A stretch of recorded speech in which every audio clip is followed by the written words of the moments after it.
காலமானார் குடும்ப நல இயக்குனர். இயக்குனர் வி. சேகர் சில நாட்களாக சென்னையில் உள்ள ஒரு தனியார் மருத்துவமனையில் சிகிச்சை பெற்று வந்த நிலையில் இன்று மறைந்தார். நீங்களும் ஹீரோதான் என்ற படம்தான் அவர் இயக்கிய முதல் படம். தொடர்ந்து குடும்பம் சார்ந்த படங்களை இயக்கியதால் குடும்ப நல இயக்குனர், மக்கள் இயக்குனர் போன்ற சிறப்புமிகு பட்டங்கள் அவரை தேடி வந்தன.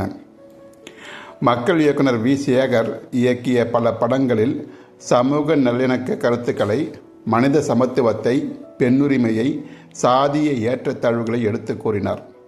தன் திரைக்கதை திறமையை திரைத்துறையில் சமூக விடுதலைக்கு பயன்படுத்த அது மக்களிடம் பெரும் வரவேற்பை பெற்றது.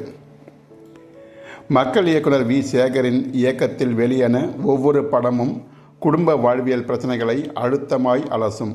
குறிப்பாக நடுத்தர குடும்பங்களின் பிரச்சனைகளை மிக நேர்த்தியாகவும் இயல்பாகவும் தனது படங்களில் வெளிக்கொண்டு வருவார்.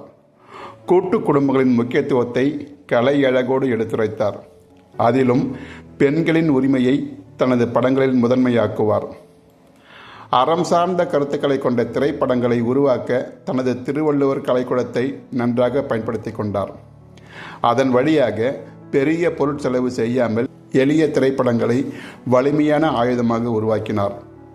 பொண்டாட்டி சொன்னா கேட்டுக்கணும், ஒன்னா இருக்க கற்றுக்கணும், பிறந்த வீடா புகுந்த வீடா, பார்வதி என்னை பாரடி, வரவு எட்டனா செலவு பத்தனா, நான் பெத்த மகனே, காலம் மாறிப்போச்சு, பொங்கலோ பொங்கல், எல்லாமே என் பொண்டாட்டி தான், விரலுக்கேத்த வீக்கம், கூடி வாழ்ந்தால் கோடி நன்மை, வீட்டோட மாப்பிள்ளை, நம்ம வீட்டு கல்யாணம், ஆளுக்கு ஒரு ஆசை போன்ற படங்களை இயக்கி மக்கள் மனத்தில் தனி இடம் பிடித்தவர் மக்கள் இயக்குனர் வி. சேகர்.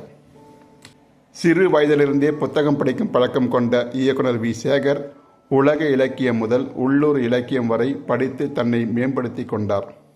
தான் உணர்ந்த கருத்துக்களை மக்களுக்கு உணர்த்த திரைக்கலையை நன்றாக பயன்படுத்தி கொண்டார்.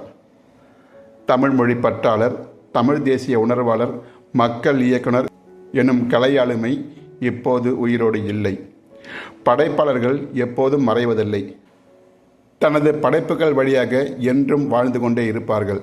மக்கள் இயக்குனர் வி. சேகர் அவர்கள் தனது ஆகச்சிறந்த திரைக்காவியங்கள் மூலம் அன்றாட மக்களோடு மக்களாக கலந்து வாழ்வார் என்றால் அது மிகையில்லை.